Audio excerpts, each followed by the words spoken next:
What's one attribute, bro, that if or virtue that if people adopted would lead to like a real sea change just within society? You just see it permeate not only from that individual level, but run all the way through, and we would just see like a real shift and a change. I, What is that for you?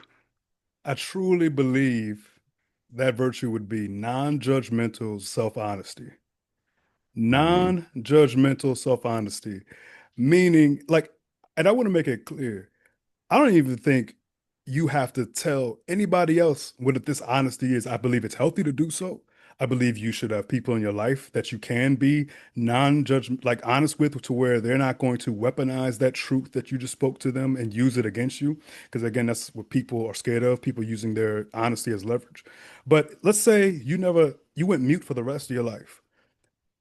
The the healthiest, the best thing for you is without a doubt to be self-honest. I have to be honest. I'm inconsiderate when I'm tired, and I'm a coward when I'm tired. I have to be honest when I'm not nourishing myself and pursuing and like eating a diet that's compatible with my system, eating foods and nourishment and not eating junk. I have to be honest. That affects me. That makes me think more clearly. That makes me think worse. I have to be honest. I have a proclivity to be gluttonous. I have a proclivity to be greedy in many respects, not with money, but with other things, to be greedy in a lot of other ways.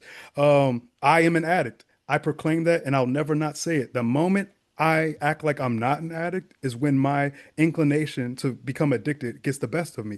Honesty is the light that burns all the microbes. Honesty is like it is the deodorizer, the sanitizer.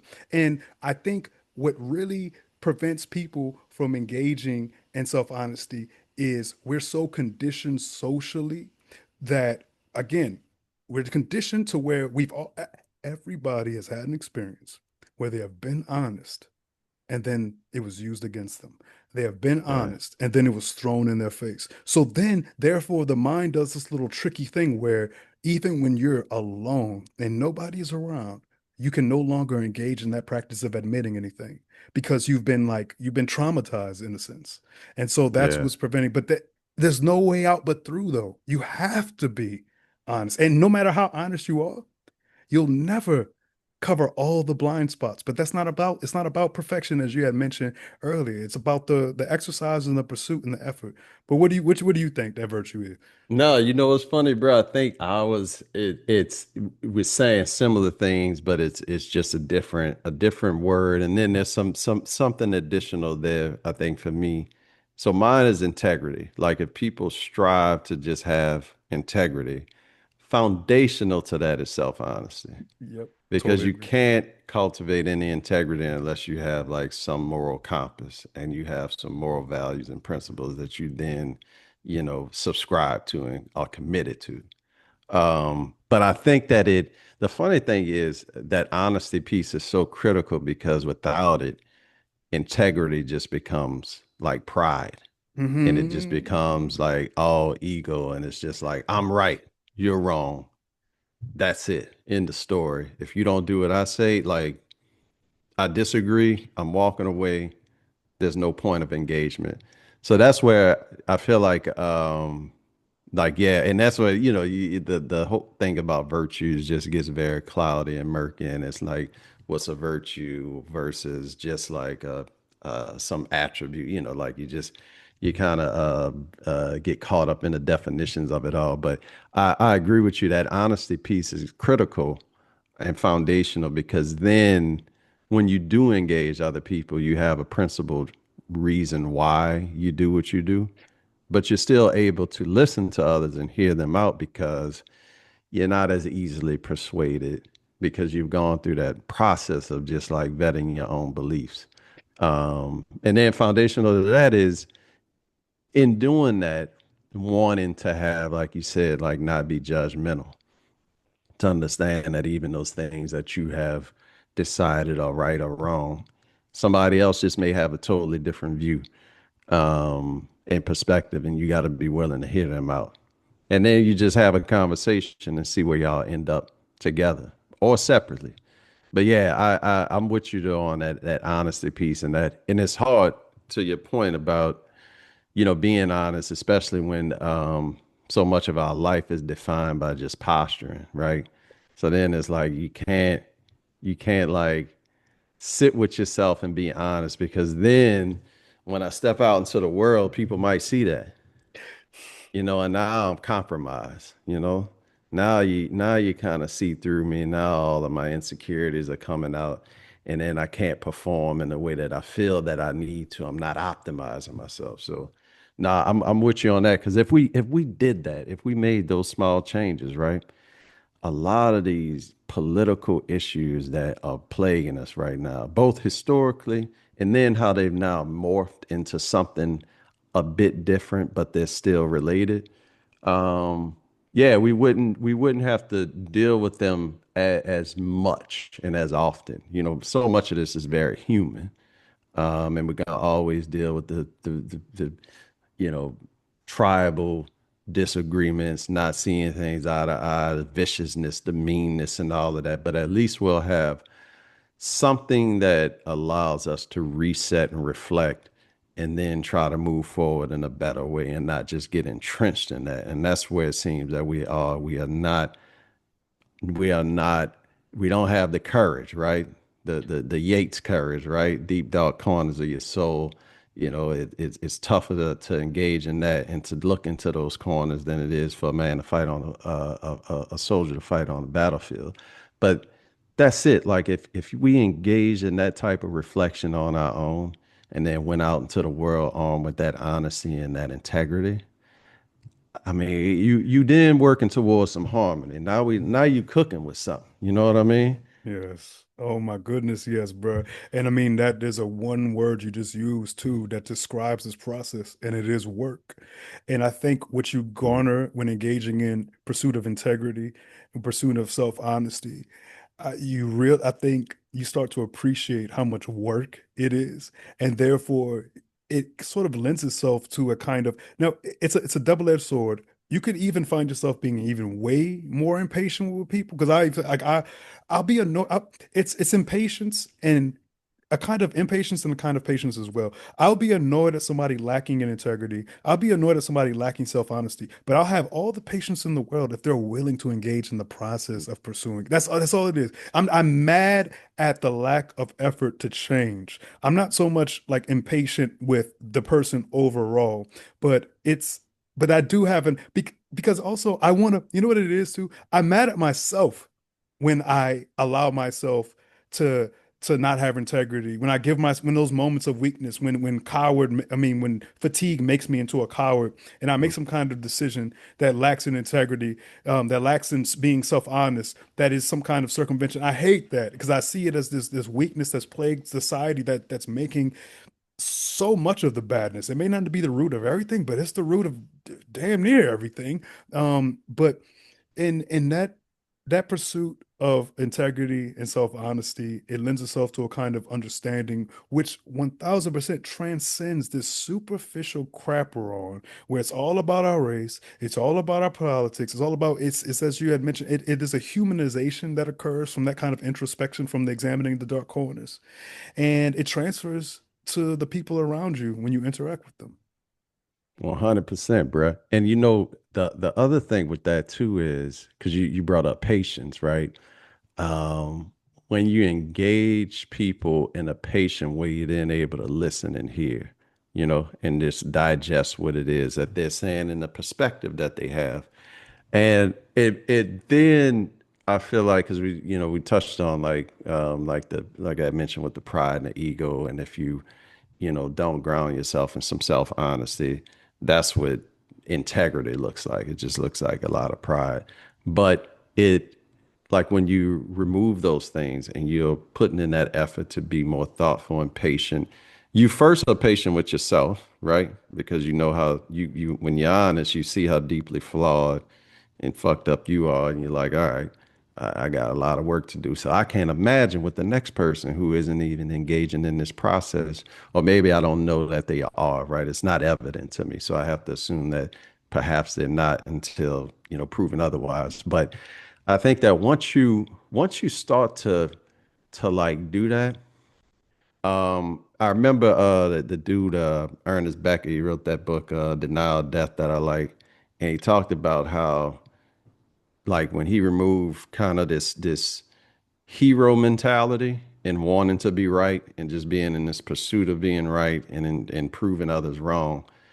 Everything that you learn from other people just informs like your perception of this world. And it's just like more of a gathering of information.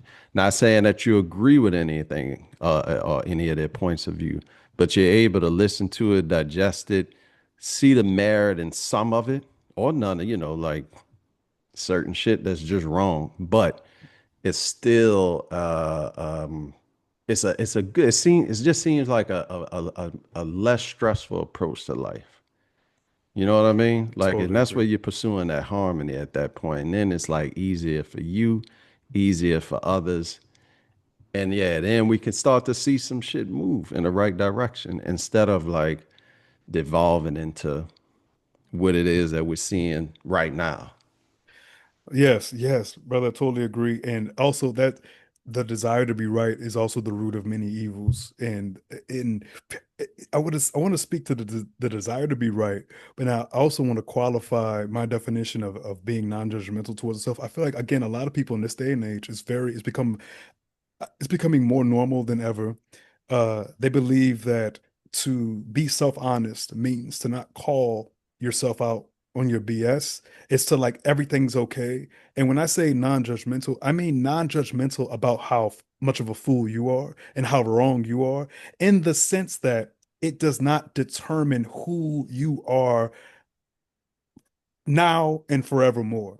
Like to be self-honestly non-judgmental is to be able to say, I just made a I just was I was being such a coward. I was being so insensitive. I was being so inconsiderate to this person. And I was being so self-absorbed. And that's not right. I don't look at that as a judgment. All I look at that is just being honest.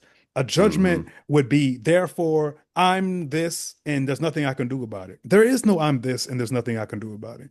And then also though, to go back to the element of being right, man, oh man, is that like now this is all one has to do is just go down any comment thread on literally any video, anything. It doesn't matter what it is. Somebody says one thing, everybody just wants to be right no matter what. Nobody wants to, as the point you have made about that author, it is just sort of information. Eventually, when you let go of this desire to be right and the desire to win, this desire to win, it's all just now just this information that you can parse out and see it for its actual merit and not allow the information to be tainted by this desire for it to be anything other than what it is. 100%, bro. And then, all right, so like thinking about that, bro, like I guess if somebody adopts that mentality, I don't know, like what's some of the first fruit they might, see born out of that? Like what do you think would be like the first indication? All right, I'm on the right path here. Or better I yet, for your journey, at what point did you start to see that? I'll tell you, I'll give you just one example and then go and elaborate from there, expand. It'll be something like let's say I'll leave a comment. I'm a big fan of the UFC, and there'll be a fighter that did something controversial. I'll leave my opinion on it. Somebody under me, this has happened several times with several different things. This is the only example I'm using. Somebody will leave a comment contrary to what I'm saying, and I'll literally and this I said my response to what they told me was, That's a fair point. And that was it. And the person literally responded and said, Oh, wow. I didn't, they literally said something like, Oh, wow, I expected you to argue with me about it. I'm like, nah, that's a fair point. That's it. Yeah. That's it. I Yeah. think what I've noticed and what other people see is you will give people their credit more when they make just a good point about anything, even if people think to agree or to acknowledge the merit in something somebody is saying is to therefore acknowledge everything they're saying. No, if somebody is being sensible, you know what it is? So I'll get more specific. I think you start appreciating nuance more. I think Hmm. nuance, Yeah. the details of everything matters more. All the variables. Now it's not so macro and it becomes macro and micro. You just start appreciating that, wow, there are a lot more factors to consider than just the small amount that I tend to consider. You start realizing how self-serving your perception is, how you have this narrative in your mind and you just don't feel like changing it. And the more that you evolve with this respect, you're more willing to see that, wow, okay, maybe I don't, you really be honest, like maybe I don't know as much as I thought I did. And that's okay. And there's nothing wrong with that. Yeah. And that, I mean, yeah, that shit is tough though, bro. That's It where is it's tough. like it's hard. It's hard to like come to that point because you know what? In order to do that, man, it's like through that self-honesty, by identifying those principles, right, that guide you by cultivating that integrity. That's when you start to build some real confidence too in yourself. And I Yeah. think so many people are insecure. That's where like the need to be right is just rooted in that, right? And you when you walking around all insecure and shit, it's like you are just you're an argument waiting to happen. You just like that's just the way that you then engage the world. You always see the flaws in everyone else and everything else, but there's no true responsibility. There's no true reflection on like how your perspective may be wrong. Brother, 1 billion%. And even to add to that question you asked me, I want to say you what and this is freeing for me. And I see the opposite in other people. Something else that occurs. Your self-esteem is no longer hinged upon you being right. That's the devil that nobody wants to admit. Most people, I would say most, I'm gonna say most, I believe, their self-esteem hinges upon being right.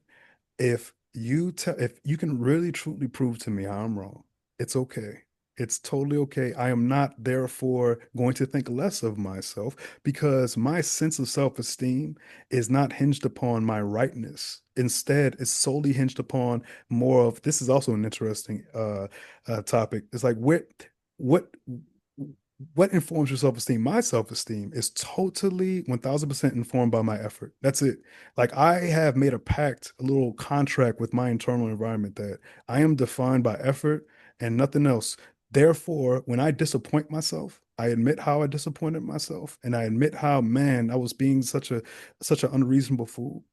But I'm not in the dumps for like so long because my misstep, my mistake, my foolishness does not define me. My rebound and my if I didn't rebound from it and put the effort in to do something about it, that's what defines me. That's what I'll be ashamed of. But I'm not, but so back to the rightness though, people's self-esteem hinges upon it. And that's so unhealthy because as you said, people are they are insecure. They're walking around waiting for an argument, and the reason why they're not budging is because their entire sense of self is determined by whatever sense of rightness they have. And that sense of rightness too often, because we're so distracted, it isn't rooted in something that they fully understand and appreciate. You know, it's like talking points that's just been handed off to them and then they never reflect on it. And it's all rooted into this is where it's like, you know, insecurity, that relationship with insecurity, fear, and anger are just like wedded together. Yes. Because that's the way all of that shit is just kind of manifested and just exercise itself, right? It's just like angry outburst, frustration, and then also fear, which is when, you know, like you see with Trump folks, right? You're willing to cause harm or encourage harm to others because you are a coward or you are afraid of some threat. Hmm. But what you bringing up too is like what I'm thinking about, right? Is how like having that confidence, cultivating that, right, and engaging people in that way where you're willing to say, "Oh, I didn't see that nuance." You know, that's a great point. You become more generous, and that's being more generous with yourself and others. And that pays a, you know, like then another person is more willing to hear you out now. Like when you extend that, it's like, oh, okay, all right. And then maybe not everybody, you know, it takes a person who has at least a certain amount of maturity to engage in that way. Because some people take that shit the wrong way, and then from there just feel like, oh, I got this, no, I'm gonna be right every time. But It is there's a beauty in that type of generosity there and being able to gauge people and just kind of more clearly, thoughtfully, um, and I would say objectively, but it's actually approaching it in a subjective way, just being able to see, all right, see the merits from this perspective. I can share my perspective. We see where we land. We may fall, have divergent views on this thing, but at least there's a bit of understanding that took place.